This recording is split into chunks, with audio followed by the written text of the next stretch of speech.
All right, it's time to get back to work on the 1200. I have my part back as I showed. Well, I did a little video. He had to oversize the hole a little bit, but that's okay. I've got my gasket in. This is SBT. Part number for the gasket for a 1200. There it is. It is not the same as other gaskets, so yeah, got to get that right one. One of the things I wanted to make mention of, because I noticed it yesterday when I was cleaning, well, actually it was the day before yesterday, the carburetor does not have oil lines that go to it. You're not going to find them anywhere on this carburetor. Where the oil lines go into on this one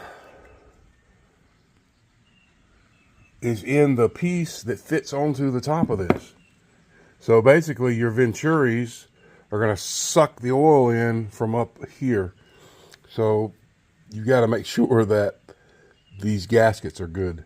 In other words, you don't want air sucking on these gaskets. It's going to be critical because of the way this one operates. It's going to need a good seal to pull the oil down through the Venturi. Instead of being at the bottom of it, it's going to have to pull it from the top. So that's different. It almost makes me want to go premix on this one. But I know that vacuum should, as long as there's no obstruction, it should suck that oil right down in there. But it really does give me pause to think that premix might not be a bad idea on this one. Anyway, let's go ahead and pull this, and well, I can do a quick reed inspection. So you got your reeds, they're clean, they don't look rusted, anything like that. And what you're looking for is you want these pedals to all be flat and not sticking up. And so when you shine them up at a light, I've done it in many videos, you hit all these angles and make sure you don't have light coming through around one of the reeds. You're also looking for chipped, cracked, bent, warped, anything like that with your reeds. And that's that. Pretty easy to inspect. So I'll do a quick clean off with some acetone and get ready to put this intake back on this engine. All right, so I've got that bolted. I'll just show it real quick. Well, the reeds bolt up. I did use Loctite on them to the intake.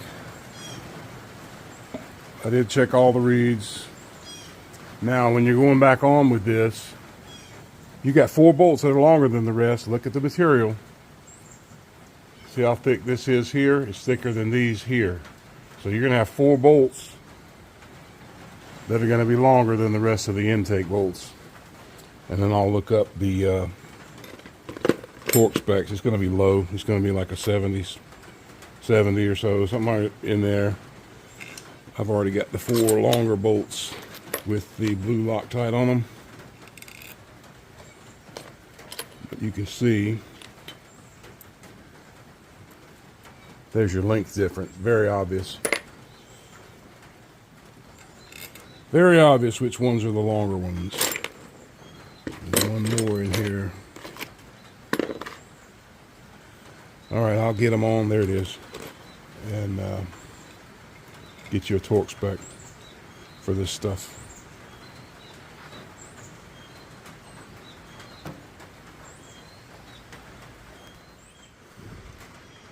Carburetor's bolted on. Basically, there's 2 bolts for each carb. 2 here, 2 here for the center, and then 2 for your final one over there. And same torque that I put pressure on last time.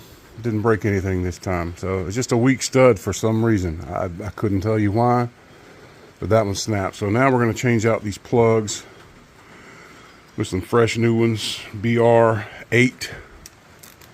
Look at that, it's upside down right there on the engine. It tells you which one to use. BR8 HS's. Of course, I can probably clean these up and keep them for a spare pair. New build, gonna have some new plugs in it. How about that? I've got them right here. So 3 new plugs, that's my next step. All right, so new plugs are in. You want to tie up all your loose ends where you put your hoses back on, put you some new tie wraps on everywhere. Those 2 on the head, I'm sure they're for water coolant passages. Don't forget your 3 down on your carburetor. 1, 2, 3, and I need to snip them. And then down here, here. Basically, you're tying up all the loose ends before you get ready to set the engine.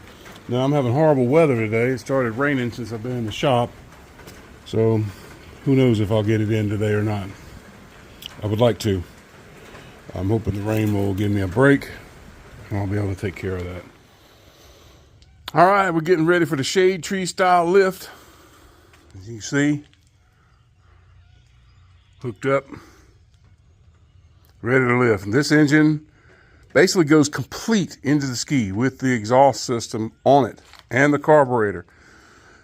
Be very careful of your clearances to the side hole so you don't break your linkages when you're going down in the hole with this whole setup. It's very heavy.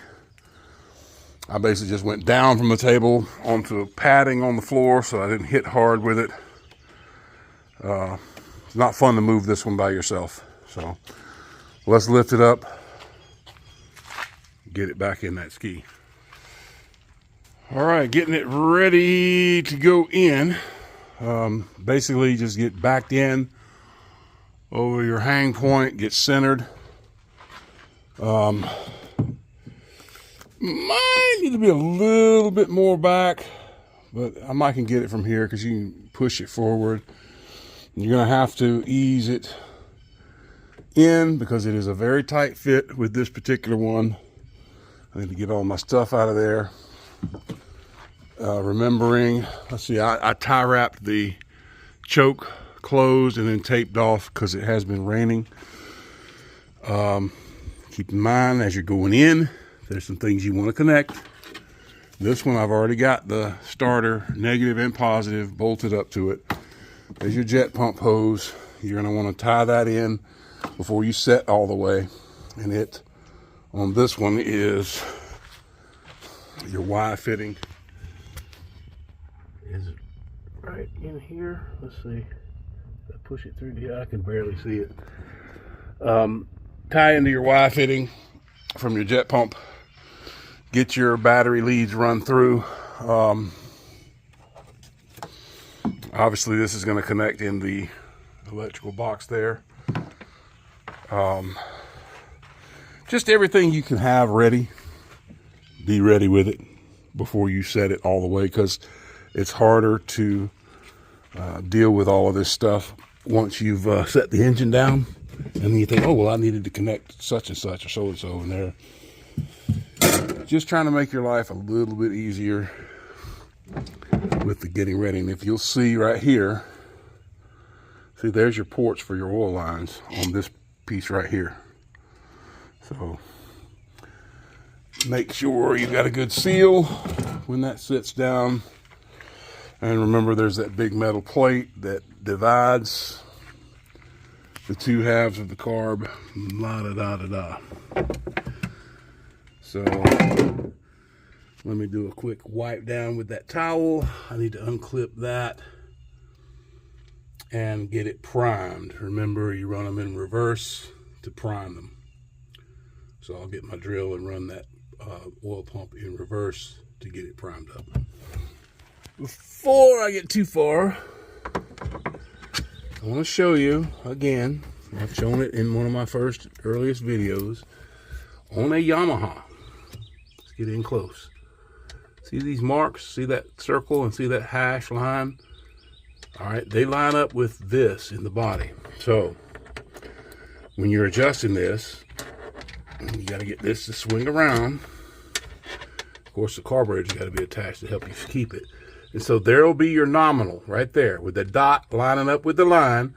When you give full throttle, your oil pump, that line should come right there and line up with the line in the body that you see. That's your adjustment. So you'll know you got it adjusted right when you see that. And you have to do this with the pump out in your hand like this, because you can't see it on the front of the engine, and get this adjustment done. That's just a reminder. Kawasaki's unfortunately don't have those marks. Yamaha's do. You can see we're going in quite nicely. It is a very tight fit. You've taped your edges so you won't scratch up your hull. But yeah, we're almost down.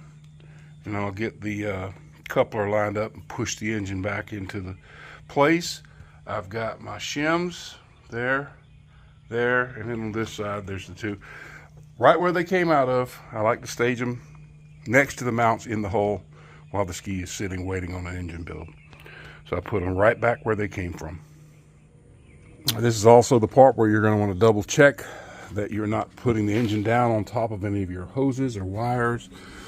And you also want to make sure that you're routing everything properly away from the PTO shaft as you're going down in with the engine. Looks good from here. So let's go on down with it.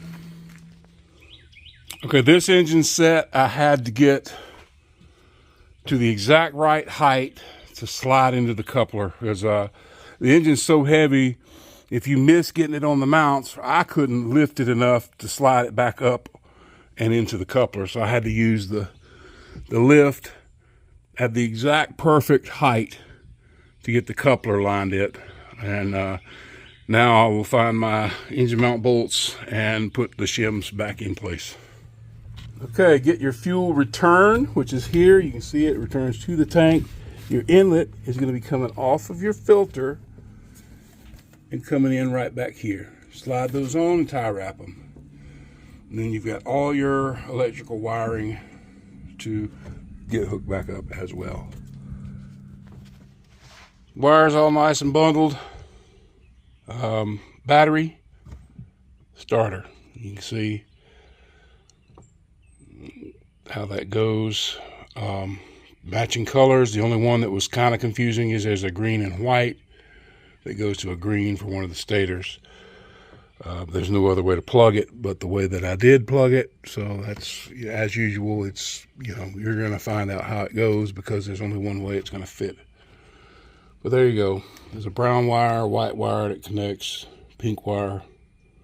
Actually, there's two pinks.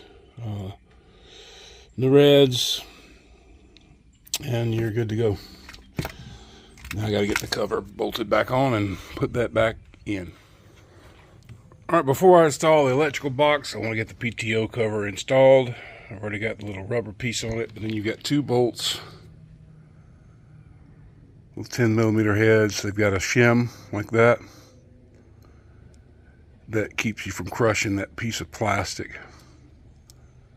There you go. And those two tighten up on the engine side.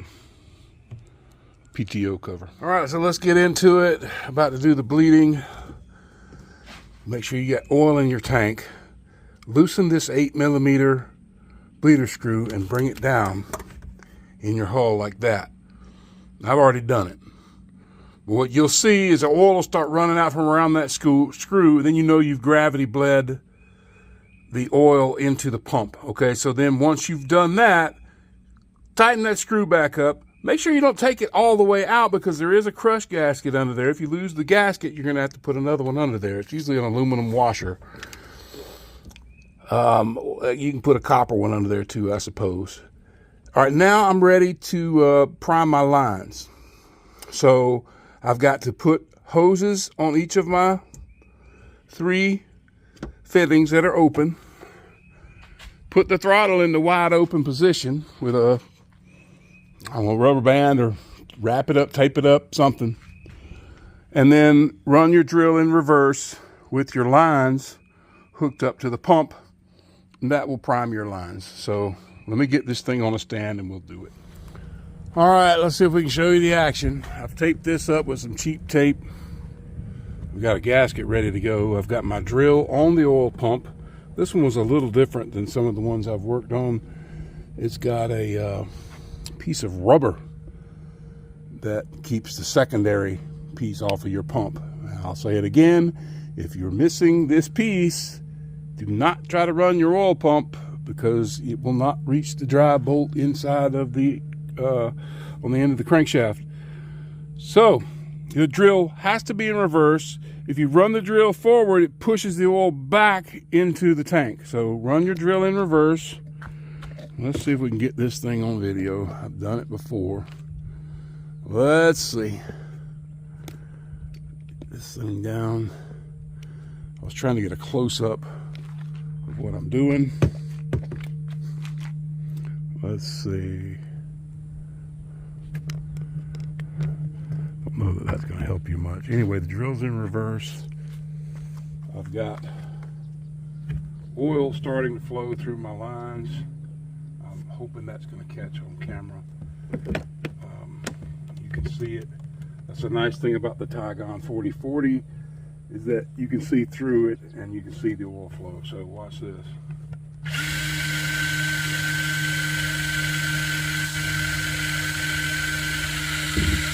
Slowly but surely, the oil creeps down the lines. Now, if you did not have the accelerator, the throttle in the wide open position, it would take much longer because not as much oil is flowing at lower throttle position.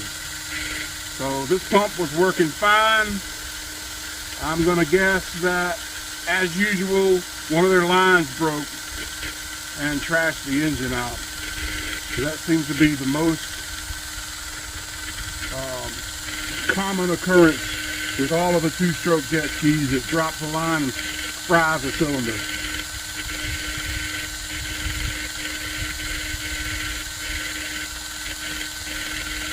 This is Tygon 4040 1/4 inch OD, 1/8 of an inch ID.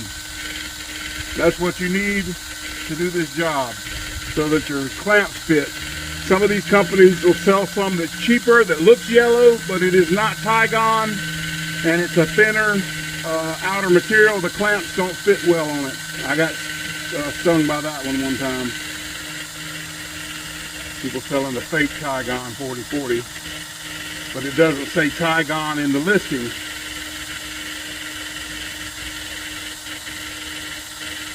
So I haven't pre-cut my length. These lines are way too long. I'm gonna have to trim them up.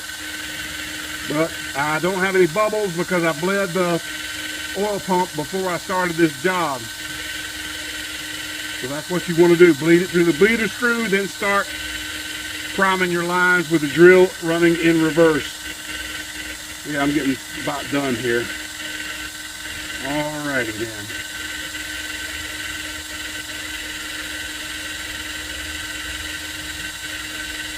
Yeah, all three are priming quite well.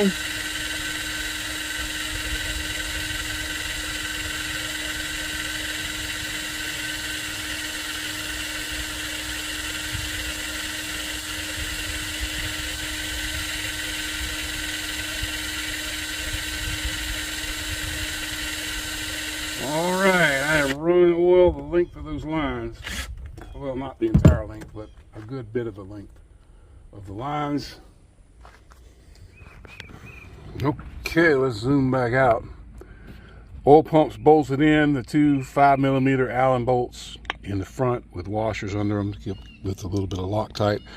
I am guessing that is what the hole in this is for, is to run oil lines through to kind of keep them up out of the way. So now I've got to connect them all to this. Well, no, that ain't really what I do next. What I do next is put a gasket down on my carburetor and set the metal plate in and bolt it back up and put the hoses for the grease fittings back on with tie wraps like they had them, into the two 10mm bolts, one of which had a ground strap under the front. Then there's one on the back as well, the bolt this piece back on. And there's going to be a gasket on either side of it for the carburetor. Okay, 1200, you've got this plate. Remember, you got a ground wire. I've already got my hoses tie wrapped for the grease fittings. But what you'll want to do is make sure that all of your screw holes are lined up for your gasket on this side. And I did that with just a Phillips screwdriver. Kind of used it as a pilot in each hole to center the gasket, because there's nothing to hold it if you don't stick the gasket down. And then go ahead and torque your 210s after you've got all that lined up so that the alignment is correct. Lay your second gasket and get ready to put this on. You're going to have to put your oil lines on it first. Get it over in there, get your 3 oil lines hooked up to this, clamp them down, then bolt this thing down. All right, put your, obviously there's the top gasket. This goes on the oil lines, Oederker clamps. These have 4 little divots that fit in 4 little grooves where they slide down. These are in fantastic shape to be as old as they are.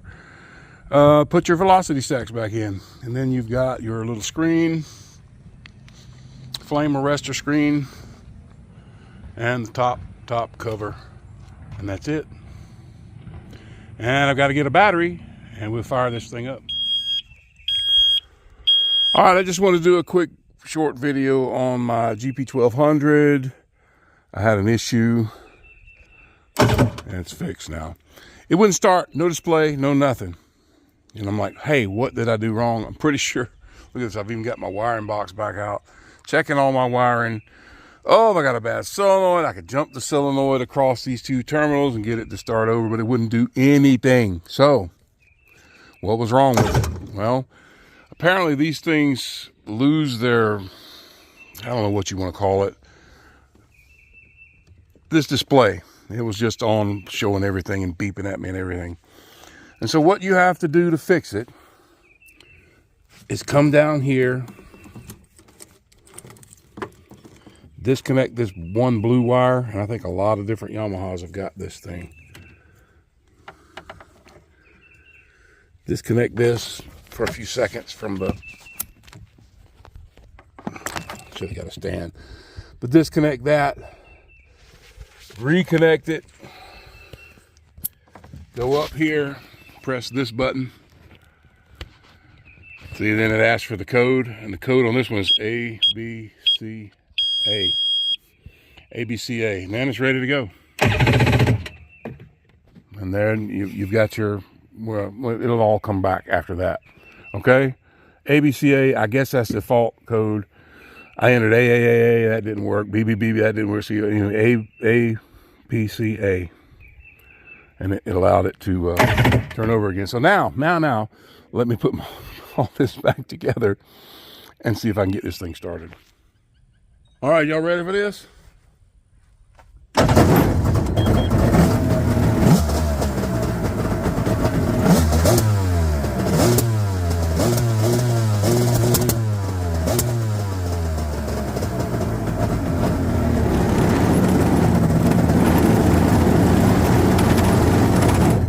Sounds like some carb adjustment is in order, as always with these carburetors.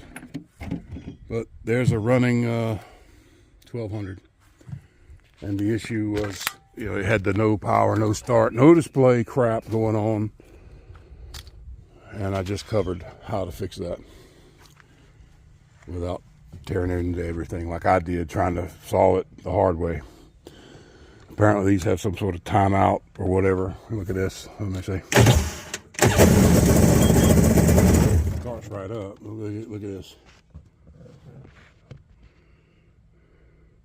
Let's go into mode. 125 hour ski. That's pretty low. We're ready to run. So I'll probably have to do some carb adjusting because it sounds like the high range is kind of going dropping out, but starts right up, which I'm pleased with. I thought it was a battery I put in. I bought the correct type of batteries to put in. It wouldn't start, so I put the correct type of battery in my 800 over here. I'd say maybe a little too small. Those little things are gel batteries. And this thing starts right up. This thing starts right up. So I've got 2 to fine tune the carburetors on, which is more work than you really want to do, trust me. But it's just the way it is with these carburetors. You got to fine tune them, get them running right. But that's it. Yamaha GP1200 engine build successful. We'll see if it stays successful, huh? When I get it running out on the lake and all that other good stuff. But I'll take that. Starts right up. Starts right up. So, stay true jet ski. Sometimes I get it right. Bye-bye.